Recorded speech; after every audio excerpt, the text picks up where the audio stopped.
Mm. Hello, everyone, and welcome to another Flower Power Live. I have returned from my cross-country journey, and I'm back in my office. It's a little bit disheveled. I harvested a bunch of stuff before I left, and I still just got back last night, so I haven't had a chance to do anything with it. But the first thing I noticed when I got back to New Hampshire was that the sort of like blues and purples of high summer have started to fade, and they're being taken over gradually by some of the more yellows and oranges and of the fall, which makes me kind of sad. But today we're going to talk about one of my favorite oranges, and that is peaches. So peaches, thank you for joining me here tonight. My name's Allison from the Well Cultivated Life, and this is going to be our plant of the week, the delicious, wonderful peach that is not only good to eat, but it has many other traits as well. So peaches are originally from Persia, sort of in northwest Asia area, and they have been cultivated and developed for human consumption for probably about the last 4,000 years or so. And its botanical name, though, which is Prunus persica, kind of reflects this origin of Persia. And this genus, Prunus, that's in the Rosaceae family, and it includes a lot of our other favorite fruits like avocados and cherries, almonds, and of course, nectarines. So in theory, peaches can grow in zones sort of like 4 to 8, but really they do a lot better in zones 6 and higher. So that's a little bit milder of a climate, at least for now. Who knows? We may be zone 6 before too long. I'm kind of right on the border of 5 and 6, a little bit warm, but I do have a couple of nice, wonderful peach orchards around here. And thanks to some of the hybridizing or the development, I should say, that has been done, there are peaches that are a little bit more cold hardy. So one of the things about peaches and a lot of other fruit trees is that in order to maintain the variety that we all love, like a Valencia orange, for example, they cannot really usually be grown from seeds. They have to be grafted. And so that means that in order to reproduce, you would have to cut a twig off of a peach tree, get a hardy rootstock and graft it, which is kind of like slicing the little pieces of the bark, the tender young bark that's on a young shoot, slicing those and splicing them together in hopes that it will take. It's definitely an art to it. And then that upper part of the tree becomes the variety that you want. A peach is born. So one fun fact that I learned a number of years ago is that nectarines, which of course don't have the fuzz on the outside of them, was really just a kind of a genetic fluke on a particular peach tree where the peach kind of came out bald. So somebody noticed it and decided to that this might be a good trait, and have developed nectarines from that one bald peach. Now, one of the things you might have noticed about many of the fruits that we love to eat is that they are available pretty much all year long in the regular grocery store, but peaches are not really one of those fruits. They're very soft and difficult to store. And so they truly are really a seasonal sort of, well, I don't know, delicacy maybe, a seasonal delight, let's say. And so this makes me and perhaps you cherish peach season even more, which, by the way, I missed most of here in New Hampshire when I was traveling. I did get some awesome peaches out in Oregon when I was there. So I did get some tasty summer peaches, because there's nothing better than just taking that peach to sit outside and enjoy a nice warm peach and let the juices just drip onto the ground. However, you can't do this all year long. And so one way that you can preserve the taste of peaches, you know, for the winter by either making a peach jam or by freezing, cutting and freezing the peaches. But one of my favorite ways to save peaches is to make a peach brandy. It is delicious, and it can also be made medicinally. So to make it, you just take the peach, think about it. Peaches are so beautiful, they have an entire color named after them, right? Peach. Anyway, you take your peach, you cut it up, and you can take the skin off or leave it on. If it's an organic peach, you'd probably leave the skin on, but definitely wash it, put it into the brandy, and just let it sit in there like any other type of extract that we would do for sort of 6 to 8 weeks. Now, to make it medicinal, the medicinal part of the peach is actually in the pit of the peach, or the kernel. And so you can add the kernel in to your brandy mixture, but you only want to do this for about the first 10 days. And then you want to remove those kernels, because they have a lot of these sort of fruit acids in it, but it also has cyanogens, which means that they do release some very small amounts of cyanide. Now, cyanide hasn't, we all think of that as being very poisonous. And I think I talked about this did I do black cherry before? I can't remember. So cherries also have this as well. And so you can have a little bit of it.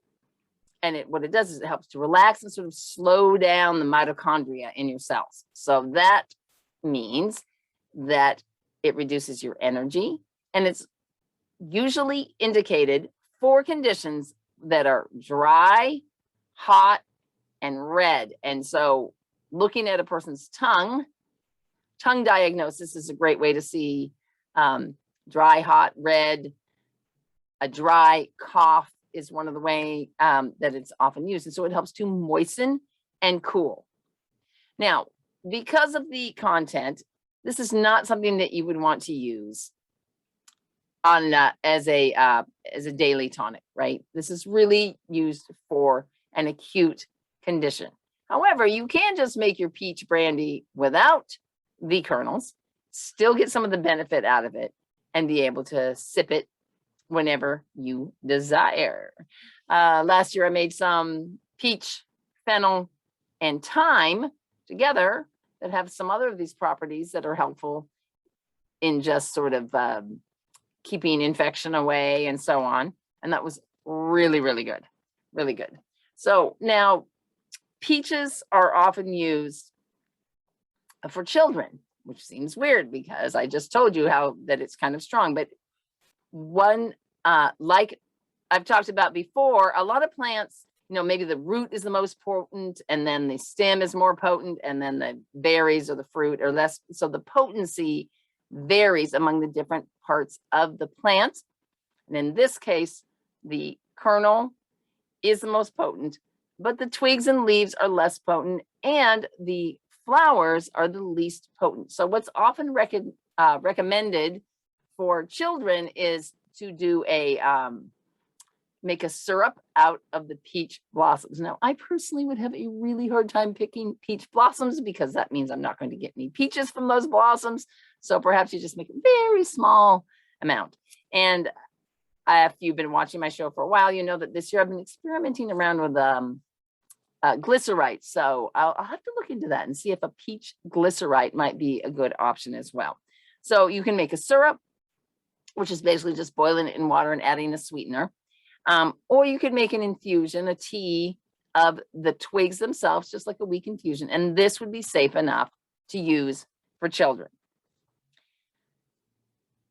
So let's say it's the middle of winter. Your child has a respiratory situation going on. Just go find some good organic peach juice. Even that can be very soothing for kids. Now, on to the flower essence. Of course, I went back to my book that I love to use for anything that is fruit, edible fruit flower essences. And according to a Spirit in Nature Essences by Lila Debbie, and she says the quality of the peach essence is unselfishness. And so if you are a peach person, you have concern for the welfare of others, you have empathy, maturity, and you like to nurture, and you have consideration and sensitivity to the needs of others, giving from the wholeness instead of neediness. Okay, so here is a quote from her book.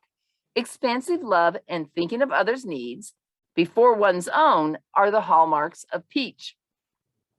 Here we see the mother who feeds her children before sitting down to eat her own meal. Her nourishment is derived from nurturing others. In the positive peach state, we discover a love that is given freely, without condition, and with no strings attached. So peach is an excellent flower essence for teachers or caregivers, parents, people starting a business that are still kind of figuring out how to serve their customers and their clients, and salespeople who really, the best salesperson is someone that sells you what you really need and is best for you, holding those person's best interest in mind. So this I loved because this is really in keeping with the philosophy of many of the people I have studied and learned with over the past, well, 5 or 6 years, really, when I began thinking about trying to do the well-cultivated life as a business and being of service with other people's needs in mind. By helping them kind of results in your own needs being met. I mean, it really, really is so satisfying and feels so good when you see someone else that you've helped, helping others. And it reminded me of a quote from Neil Donald Walsh, who said, "Your life isn't about you, it's about the people you help and touch along the way." I don't know if that's exactly the quote, but it's close. So peach is for people who come into life with this attitude of, hey, what's in it for me? And they can help them kind of let go of that need and find more joy in this more unselfish giving and service. Now, today's oracle card, it comes from the Herbcrafter's Tarot. And in this case, it's this showing a peach tree in bloom. The card is the 9 of water, and the 9s are farther up in the deck, and they basically are saying, you know, that this is like a little farther along on the Herbcrafter's journey. So there's a level of maturity here. Now, giving to see the results that someone else is going to get is definitely a more mature approach to life. And the water cards really are focused on nourishment and kind of a slowing down, taking care of oneself, and in this case, celebrating the pleasures of life and enjoying your own sweet company are some of the words on there. So this card shows a picture of the peach tree, and it's bending over a river. And there's a table with some peach blossoms, and that's probably co-creating a flower essence right there. And then the bowl is filled with this very pure water, and the elixir is sitting out in the sun. There's a robe hanging on the tree, which may mean somebody might be skinny dipping or enjoying the pleasures of the water and just swimming out there. So what this is telling us is that emotional, from the card, it says emotional nourishment is food for the soul. Invite comfort and happiness to fill your heart and enhance the senses. Peach trees are messengers of delight. You can watch the flowers dance. You can taste the sweet fruit, smell the fragrant blossoms, feel the cool leaves, and listen to the birds singing from the branches. So the peach tree is a symbol of this sort of nourishment that you receive when you allow yourself to slow down and enjoy life. So the card's telling us, celebrate these pleasures of life, but this doesn't mean go out and, you know, get all this money and do all these things and live it up. This isn't exactly the types of pleasures that the card is talking about. Now, is it? Don't go buying yourself 27 pairs of new shoes and think that that is going to give you pleasures of life. It means more of the simple delights from being in the experience of a particular moment. So if you look at it another way, think about what it takes to grow a peach tree. As a farmer or a gardener, I've got to plant it and tend it. And I use this metaphor a lot, but I think that in this case, we're looking at the amount of time that it takes and the amount of care that you're going to give. Now you plant your peach tree and it puts some leaves out the following spring, and you were so happy the peach tree lived. You're celebrating this success. Next thing you know, a couple more years go by, you're watering and feeding. All of a sudden, its first blooms. It's almost like a child growing up, right? And so you're celebrating that together you helped this peach tree come to this point of success. And then in the end, of course, 10 years down the road, there's the first big crop of peaches. So you've got to invest the time, but along the way, feels so good to be helping this tree to fruit and to blossom and to survive and thrive. So now, I hope that clarifies a little bit around the word being unselfish and selfish. That's kind of like a trigger word that a lot of people have, because sometimes you'll hear people say, you have to be a little bit selfish to care for yourself. If you're not a little bit selfish, if you're always giving, and you're never taking the time for yourself, this is actually one of my big focuses of what I do for my work, is just really making sure that you're caring for yourself. So this is a little bit different than that. This isn't giving and draining and feeling like you have to and never saying no. This is really working. It's a cooperative relationship, just like a teacher gives and helps. And then one day the child can read that whole sentence, right? So the teacher isn't like, oh, I gave all this to this student and finally they read. I mean, it's a celebration. So I think this is really what it comes down to. When you are giving, when you're being unselfish with your love and your care, it comes back and feeds your soul as well. So this week, think about a place where you might be holding back a little bit, even though you know you could make a bigger difference, or just going that little bit of extra, a little bit of extra help, a little bit of extra kindness, a little bit of extra sharing, because truthfully, that helping people is one of the most satisfying and soul boosting things that you can do. So that is our message from Peach tonight. Peaches! Mwah. So I hope you have a wonderful week. I want you to know, I know back at the beginning of the summer, I was talking about a challenge I was going to do and this and that, but I just got back from an entire week of focusing on learning more about challenges. And so I have a date. I'm really going to do it. It's going to start September 13th. And we'll be talking about actually a lot of these things that I just shared in this particular episode today, this show, which is about how do we give and care for ourselves and others without really draining our energy. So that's what it's going to be about. Come back to your senses challenge. Until then, I hope you follow me on Instagram, which is Cultivate My Life. And I will see you next week. So keep your eye out for some more info about the challenge. Have a great night. Bye-bye.